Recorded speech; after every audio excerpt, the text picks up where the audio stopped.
Good evening. Welcome to this month's Town Administrator's Report. I'm David Watts Jr., and with me is our Town Administrator, Steve Mayo. Hello, Steve. Hi, Dave. How are you? Good. We're getting into spring finally. We certainly are, and I think this is our second meeting back in the studio, if I'm not mistaken. And For 2021. For 2021, yes. yeah. Yes. Second for a long time. We had the unfortunate necessity of doing Zoom because they were completely rebuilding the control room. But, and this is going to be our home from now on, Studio A. Great. This is also the third in our annual series of conversations on the upcoming annual town meeting, which is Saturday, May 8th at 8 a.m. At 8 a.m. Yep. So come down, get there early, and we'll get you home early too, I think. Well, you know, that really was the great thing that I think we all discovered last year when we did it the first time was, you know, often annual town meeting takes 4 sessions, about 15, 16 hours total over 4 nights.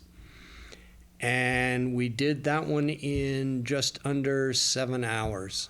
Yes, and I think that part of that helped is that we did have, not new for Wakefield, but certainly a very well-used parliamentary tool, consent agenda. Mm-hmm. So we will talk before the meeting about having a consent agenda again, and maybe it's good to kind of give a little preface on this. This would be, you know, those articles that get very little discussion, right? They're unanimous, are mostly unanimous. Things like the eminent domain article for $1. I mean, no one ever talks about that, right? It's just there if we need it. And if we need to spend more than $1, guess what? We have to actually do a normal article on that. So things like that, indemnification of police and fire officers, that's something that always goes through. So there is a procedure that you can go with a consent agenda. I mean, we might name 4 or 5 or 6 or 7 articles and say, hey, as long as there is no objection by anyone, so one person can pull it out of the mix, we're going to pass these on one vote. Mm-hmm. And there'll be a little explanation. So that helped a lot.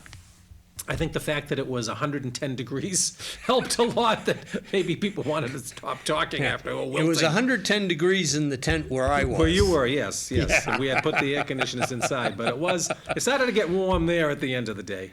And that was the first COVID one, too. Yes. So people were, people were nervous, and I get it. Our system of government being an open town meeting, we cannot have a Zoom or a virtual, town meeting. We have to do that in person. There was a lot of discussion about that, but that's the bottom line.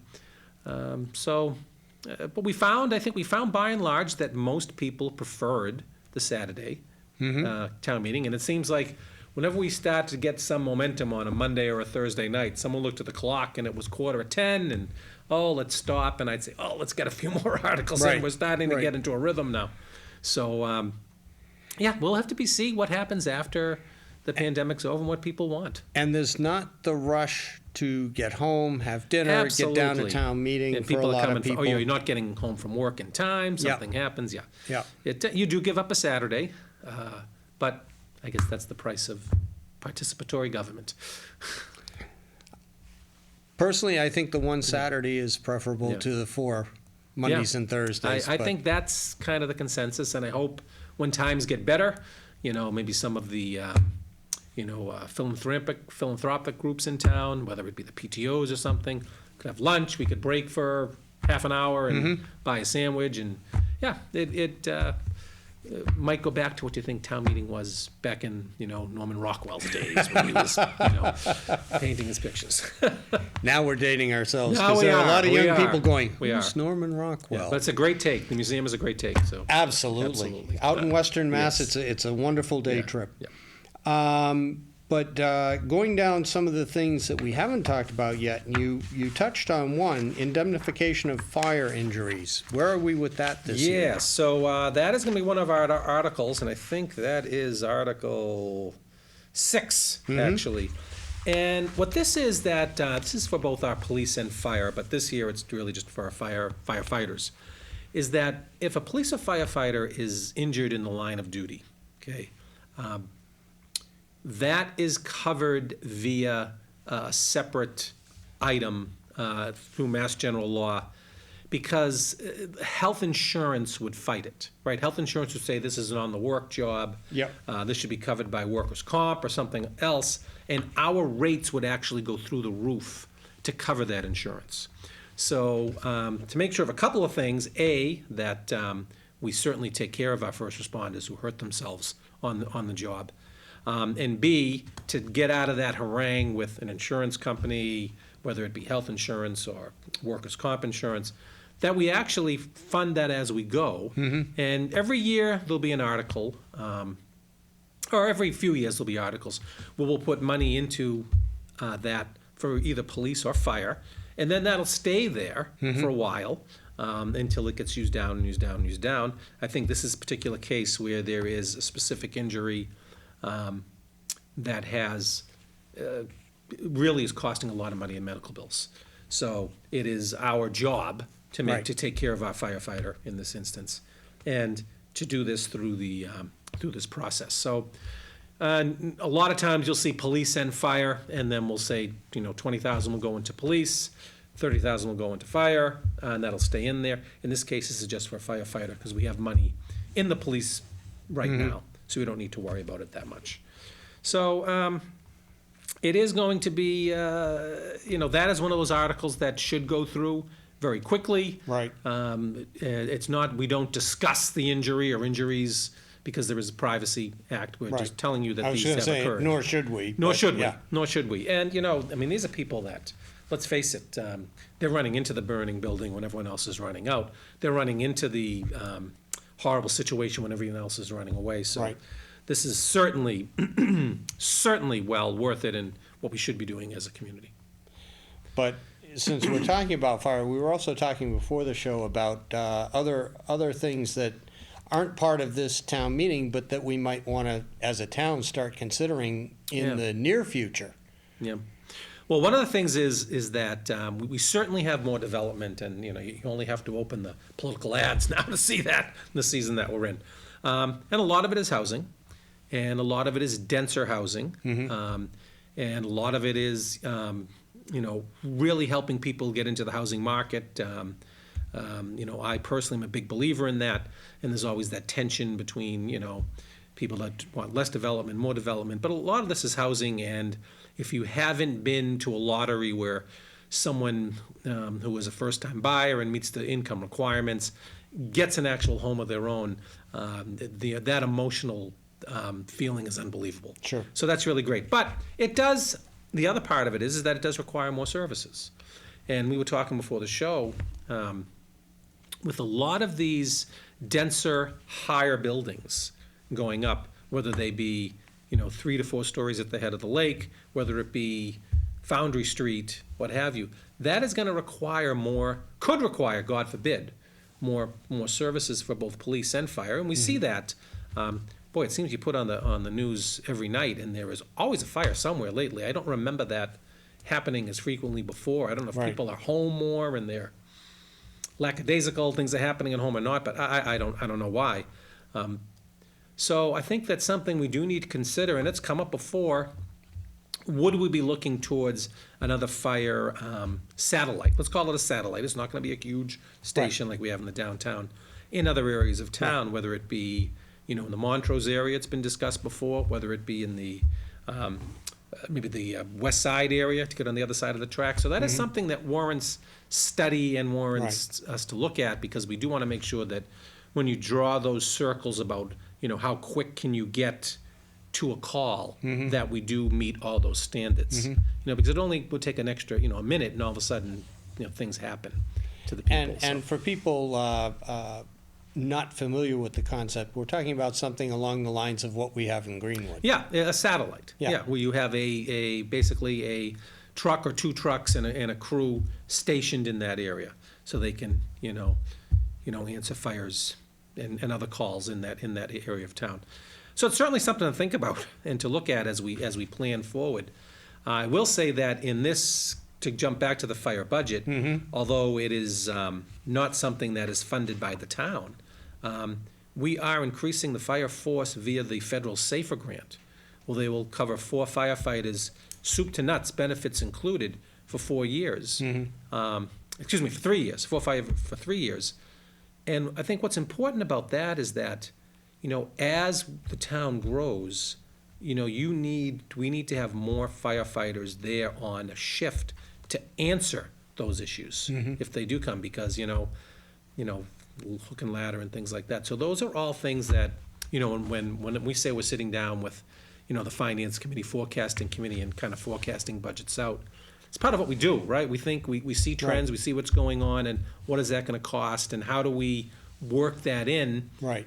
Efficiently and smoothly, so the taxpayer doesn't get a big jump in 1 year. What if discussions? Yes, what if Yeah. discussions, Yeah, yeah, we yeah. do that all the time. So, moving on, assessing articles for revaluation. Yes, and these are articles that you basically won't see every year. One will take us out 5 years, and the other will take us out probably 3 to 5 years or Yep. more. And you'll also see a corresponding reduction in on the actual budget for the assessor. Not exactly this, because this goes over a number of years, but moving some of this out. So what happens is, every number of years, the Department of Revenue requires a complete revaluation of all real property in town, okay? There is no assessing department, other than maybe a huge city that is, I would say, is bloated with people, that can do that on their own, okay? So every community out there is contracting out for some of this service, okay? This is this case here. One of the articles is to do real property, which are houses, garages, things on property, on land like that. The other article is for personal property, and that's more of your businesses. Your businesses have, how many cash registers do you have? How many machines do you have? Yep. All of those things. So those are all evaluated and are taxed as part of the tax base. So, we were piecemealing this in the budget, and we talked to the finance committee this year. We'll have a much better product, much fairer product, and much more accurate product. Yeah. By doing it this way and coming out and doing it. Keeping it an article, it might take over a couple of years to finish it, or 3 years, but keeping there is fine. So thought it was a good move by our assessor, who's very talented and is renowned in the assessing community. In fact, it's our senior relief tax bill that is becoming the model right now for the rest of the state. And that took us a number of years to get through the program on the state level. We're trying to make sure that if other communities want to give their valued seniors who meet income requirements a tax break, we can do that. So that's those are two pretty dry kind of governmental stuff, but important for keeping the progress. Oh, absolutely, absolutely. Another dry one is trash. Trash. Well, trash can be wet and dirty too. Yeah, this is our annual trash bill, and this is it's amazing how much it costs to pick up and get rid of our refuse and our recycling. And it's $2.2 million a year. And that takes it from pickup to disposal on both ends. Right. And that's household trash as well as recycling. household trash as well as recycling is rolled into this article. It was about 2.1 million last year, so it's about the same. What is interesting about trash now, for you people that follow it, or maybe more recycling than trash, is that years ago, our communities received a dividend on paper products, sometimes glass, sometimes cans, but you actually could almost, we were almost commodities brokers, right? Let's play the market, we're gonna get more for our recycled paper. Now, it's if you break even, you're ahead of the game on that, because it costs to dispose it, costs to take it away. And from what a lot of people ask over the years, we have weekly trash pickup, okay? Can we have weekly recycling? And as I've said a number of times, the problem with weekly recycling is that you're adding that pickup function again. So there's a big, major increase in cost for that. And I want to say it was, when we went out to bid this year on the contract, I want to say that was probably $250,000 a year. So, a lot of things to spend money on, and I get it. You don't like having that bucket of bottles and cans in your house. I mean, I get that. I Yeah. get that. I say, A, stop drinking that bottled water in all those in all those bottles, right? And, get a filter. You'd be better off and cheaper for you. And, but, I do get it. And with everybody, there's been big strain on this budget, right? What's everybody doing today? They're ordering online, right? And Amazon is coming in, this cardboard galore. Right. Maybe we can, we're not gonna get hit too much with the, cost of disposal of the cardboard, because there's a little bit of a market for it, but that can change rapidly. So I am,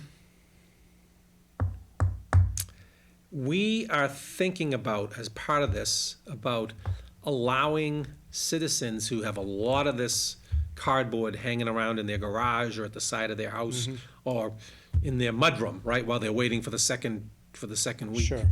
to come up, to bring them down to the Nahan Street waste site, to leave them there. It might, help them out a little bit. It's Right. kind of a burden on them. Not everyone's going to do it, but it's not going to cost us anything either, and it's a little added, benefit to the community. And how will that be accomplished? Will there be a trailer or something? Yeah, a there trailer throw or it bins or into? something that'll come in, Yeah, and then when they come in, they'll pick okay. it up, yeah. Yeah, So- one of the problems with recycled, a number of places, a number of countries that were taking our plastic and recycling it have said, No. No. Yeah, yeah. we can't handle anymore. They don't want any more, and that's a big issue. Yeah. Big issue. But I will say that our recycling numbers are up, which is good. There are many more items, people are more conscious of it, and there are more items that are recyclable. And someone texted me over the weekend, saying, Steve, I understand that pizza boxes are recyclable, and they are, as long as you get all of the grease off of it, Right. if you got any grease on it. Can you highlight that? So we are putting out more things on the town website. It's Earth Day, I think it's tomorrow, or this is Earth Week, and putting it out there. It is much better for the environment, and it's much better for everybody else concerned. But, summertime, maybe people are gonna be in their backyard, they don't wanna grill, they're sick of cooking, maybe getting a pizza is nice and easy, right? Have that delivered, and you don't have to ever leave.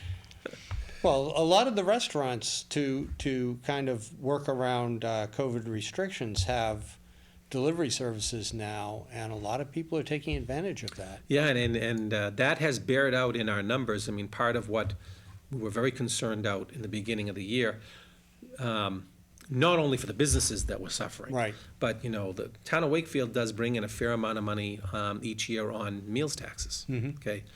We were concerned that was gonna go way down. We already knew hotel taxes had fallen off the cliff, because people aren't staying in hotels. Right. Meals taxes actually didn't end up too bad.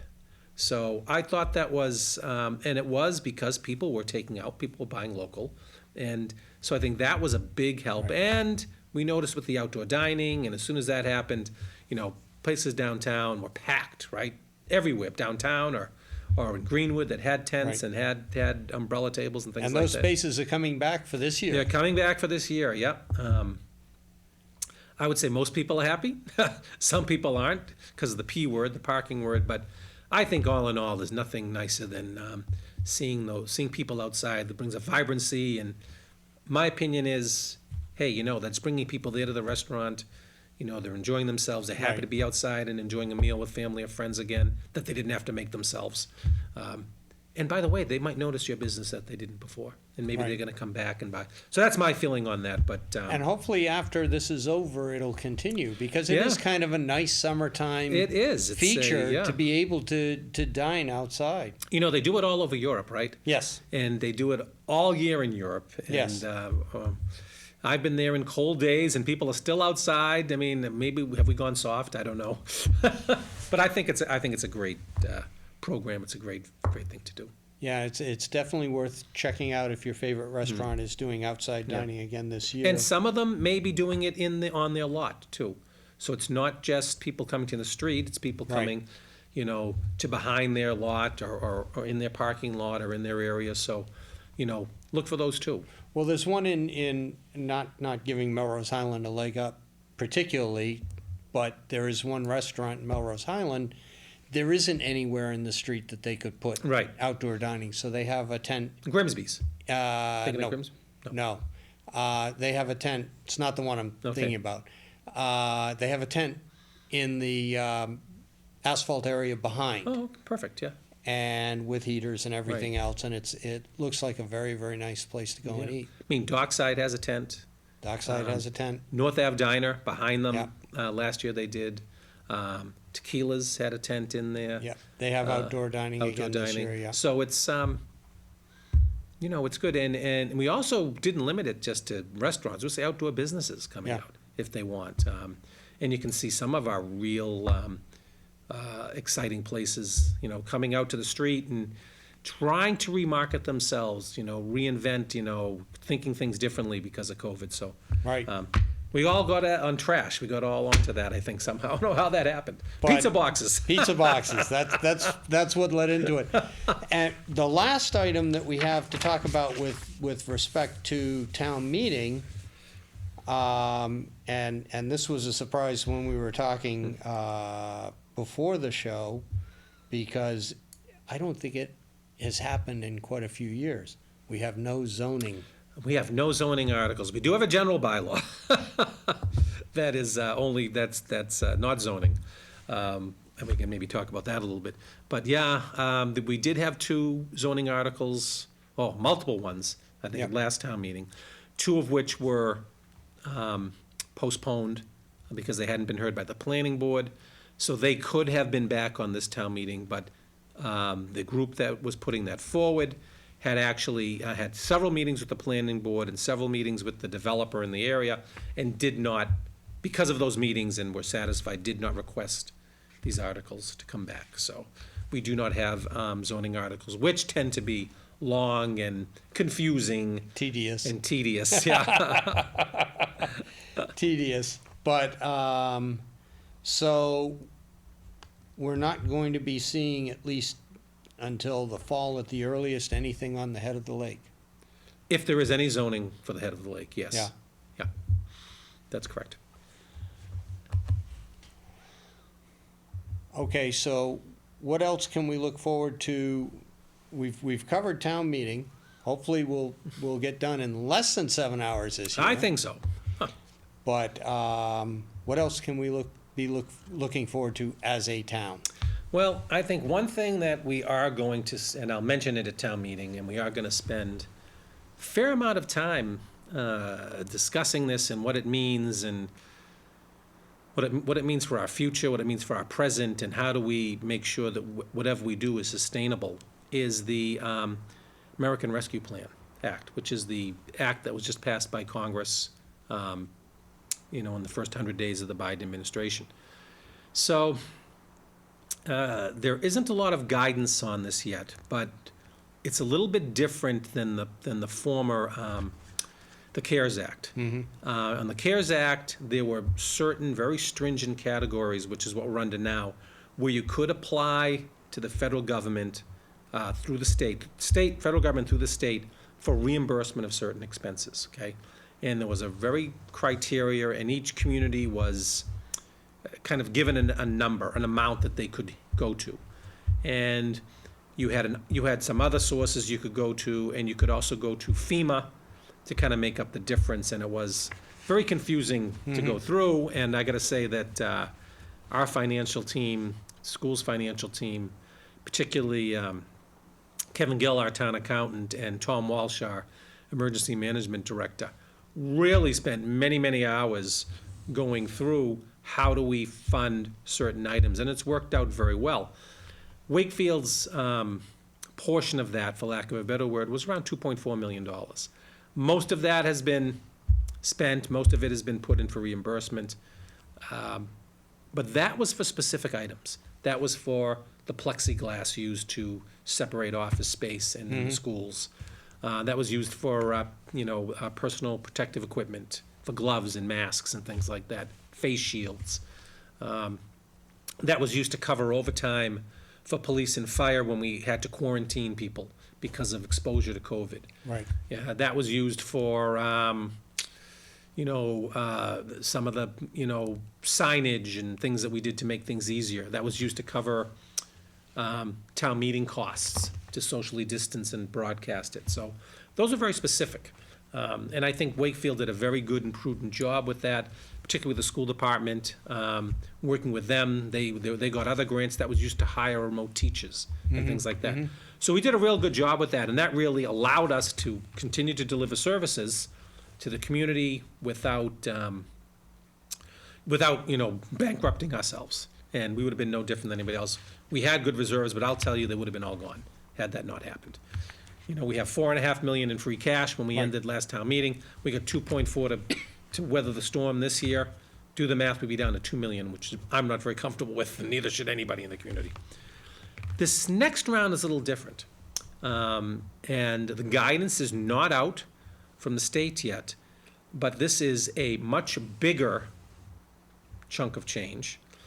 It can be spent between now and 2024. So we have a while to think about it. The CARES Act was a little narrower. And it can make up for things like, kind of says anything COVID related, anything to help business recovery, anything to make up for lost revenue in the town. So, and this is, if you read what's coming out from the Mass Municipal Association, and I love when they put out these items, and I am thrilled if they're right, but I am old and grizzled and jaded at this point. That if I don't see the money and if it's not in my account, Right. and I'm not gonna count on it. But that is a much bigger payment, and it's a little bit different that it's going to come directly to the town instead of the town having to go for reimbursement through the state. So that has Wakefield slated at about $7.8 or $7.9 million, okay? It's a huge amount of money. And that is something that I think we have to look forward to. I mean, it's a nice problem to have, I guess. But there's going to be some discussions, and some very serious discussions between town council, Right. finance committee, our department heads, the people of Wakefield, because, there are certain things that we cut that I think, personally, I think they should be looked at first. And I think part of that might be, we cut $1 million in capital last fiscal year. Right. Okay? We worked so hard as a community to take care of our capital plan. I remember, you remember on our first show together 12 years ago, 13 right. years ago, our capital budget was $250,000. That's right. Now we're back up to 2 million, so we have gradually put that up. So that, even though we moved back up to 2 million this year, that 1 million we haven't caught that up. Right. So I think we might want to look at that. I think we might want to look at, and we have a schedule, we have a capital plan of things that need to be done. We might want to look at replenishing some of our reserves that we drew down. But I also think that we need to look, to the future. How do we deliver services better? And we kind of talked a little bit about needs.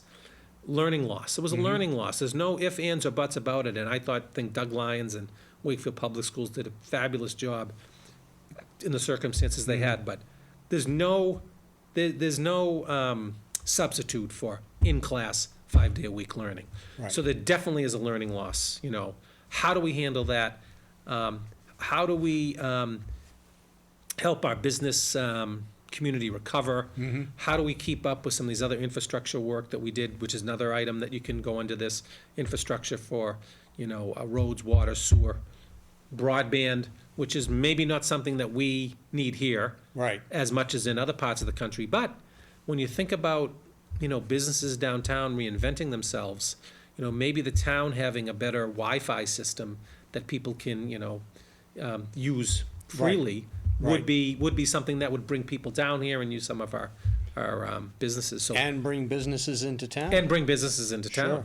So those are things that, we look at. Thing like wayfinding. Wayfinding's in there, right? So, we'll have to look at those things too. So, but we have to make sure that whatever we do is sustainable. Because one of the things that we're very aware of, and we've gotten to that point where you cannot have recurring costs Right. covered by non-recurring income. Right. And that's where cities and towns and people's households get in trouble. They're So I think learning the that's, lesson. That's Yeah. a long and very valued and careful discussion that we're looking forward to having with the town council, with the finance committee, with the school department, school committee, and with the community at large, to see what do we want to do, with that. And some of the groundwork is being done with the Wakefield Vision 2030 project, with the Envision Wakefield project. So a lot of these, got a lot of moving parts coming together, Right. and it's kind of all, I think, going to coalesce over the next few years, which may be a very exciting time in town government, as exciting as we get. And these are subjects that we will be taking up in future shows. Absolutely. And Absolutely. focus on those individually. Yep. Unfortunately, we're over time Over now, time, all right. and which is always a good thing to have, not vastly under time. Right. Please join us Saturday, May 8th at 8 a.m. 8 a.m.? here at the high school for annual town meeting. This is where you get to, Right. participate in government directly. Right, and within a few days, we hope, certainly, by next week, the appropriation book will be online. So Yep. you can actually go and review everything Yep. ahead of time. It's only 30-something pages this year, not bad. A lot of numbers in there. I mean, Article 1 is 20. Always. Is the budget, and that's 24 pages long. Yeah. Other than that, Real quick. easy, real quick. Real quick. Thank you for joining us. See you next month.